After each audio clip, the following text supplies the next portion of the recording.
보시죠. 윤허하지 않는다. 이렇게 되어 있습니다. 유생들의 요구가 받아들여지지 않은 것입니다. 이렇게 환관을 우대했던 문정왕후, 그 중에서도 문정왕후가 가장 신뢰하고 우대했던 인물은 환관 박한종입니다.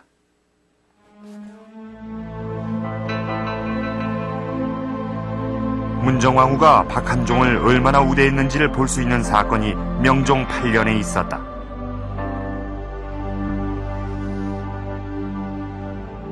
당시 박한종은 경복궁 강령전을 수리하는 데 총책임을 맡고 있었다. 그런데 공사기간 중에 화재가 발생했다.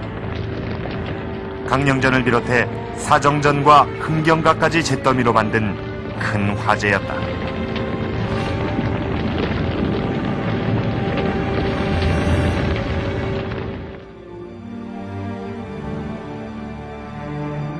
화재가 나자 대신들의 상소가 빗발쳤다. 강령전 공사의 책임을 맡았던 환관 박한종의 잘못으로 화재가 났으니 박한종을 삭탈관직하는 내용이었다. 그러나 아무런 처벌이 가해지지 않자 대신들은 이후 1년 동안 끊임없이 박한종의 처벌을 요구하는 상소를 올린다. 하지만 문정왕후는 오히려 박한종을 원자 보양관으로 임명한다. 문정왕후는 왜 이렇게 박한종을 우대한 것일까? 정상적인 일을 할 때는 정상적인 체제를 동원해서 할 수 있는 것인데, 정상적이지 못한 비정상적인 일을 하려고 할 때는 정상적인 체제를 동원해서는 할 수가 없다는 거예요. 그러니까 예를 든다면 문정왕후의 문제도 마찬가지다는 그런 얘기죠. 문정왕후의 집정 자체가 비정상적이다. 조선의 사대부들이 그걸 인정하지 않는다는 겁니다. 그렇게 된다면 문정왕후로서는 조선이 만들어 놓은 정상적인 체제를 가지고는 자신의 뜻을 펼쳐나갈 수가 없다는 거예요. 그러면 이제 거기서부터 이제 편법 안에 불안 상황이 오는 것이고, 거기에 걸맞는 존재로 떠오르는 것들이 이제 환관이 되는 것이고. 그렇다면 문정왕후가 자신의 권력 기반으로 환관을 선택한 이유는 무엇일까? 콤플렉스로 보는 역사 일기를 쓴 신경정신과 전문의 신용구 박사를 만났다. 환관이라는 존재 자체는 거시된 집단이기 때문에 남성 중심 사회에서 자신을 거시한 집단에 대한 저항, 반항, 분노, 복수심 같은 게 상당히 컸을 겁니다. 마찬가지로 이 사람들은 또 소외된 집단이었고 이 세상에서 가장 쓸모없는 존재이기 때문에 또한 권력에 대한, 힘에 대한 동경과 상당히 갈망이 상당히 크지 않았을까 하는 생각이 듭니다. 문정왕후의 최측근으로 늘 그녀를 모시던 환관 박한종. 그는 문정왕후의 충성스러운 신복이었다.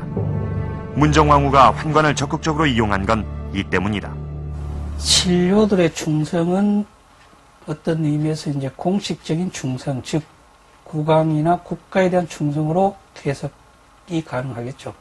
그러나 내관의 충성은 물론 국가에 대한 충성의 의미도 있겠지만은 어떤 국왕 또는 왕실 인물에 대한 어떤 개인적인 충성으로 해석될 여지가 좀 더 많지 않았나 그렇게 생각합니다.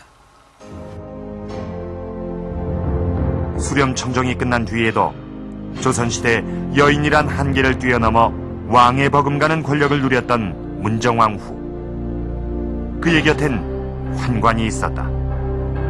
심지어 문정왕후는 환관을 이용해 자신의 아들인 명종의 동태를 살피기도 했다.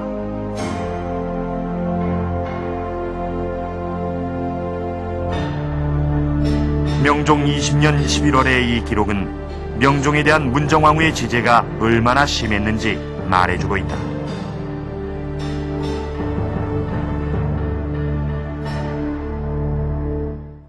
수렴청정을 한다든지 공식적인 입장에 있을 때는 그것이 국가기관을 충분히 활용을 할 수 있습니다.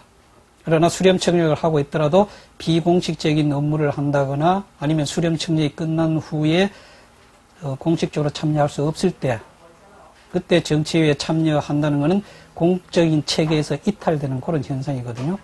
그런 상황에서는 문정왕후가 자기가 쉽게 활용할 수 있는 비공식적인 자리에서 또는 사적으로 충분히 활용할 수 있는 인물이 바로 이제 항상 왕실에서 가까이 접할 수 있는 또 쉽게 이용할 수 있는 내관이 아닌가. 그러나 영원히 지속될 것 같던 문정왕후의 권력도 그 종지부를 찍게 된다.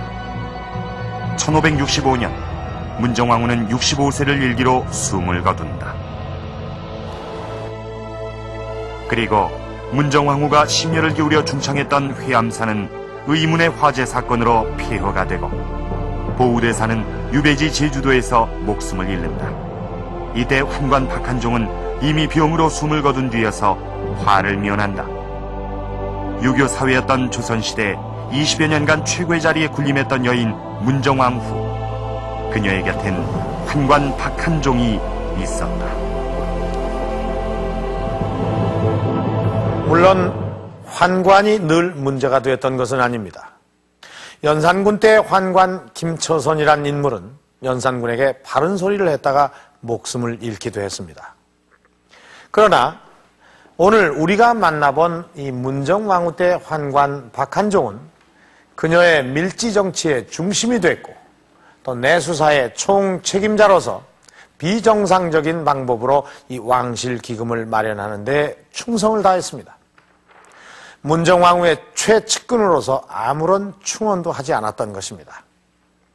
조선 중기, 조선을 휩쓸었던 임꺽정의 난이 바로 이 시대 명종기에 일어났듯이 이 문정왕후의 비정상적인 국정 운영은 이 백성들의 삶을 황폐하게 만들었습니다. 문정왕후와 환관 박한종, 이 두 사람의 관계는 지금 우리에게도 많은 것들을 이야기해 주고 있습니다. 권력자가 측근만을 이용해 정치를 펼 때, 그리고 측근 세력이 아무런 비판의 목소리를 내지 못할 때 어떤 문제점이 생기는지 지금 이 시대를 살아가고 있는 우리들에게 너무도 잘 보여주고 있습니다.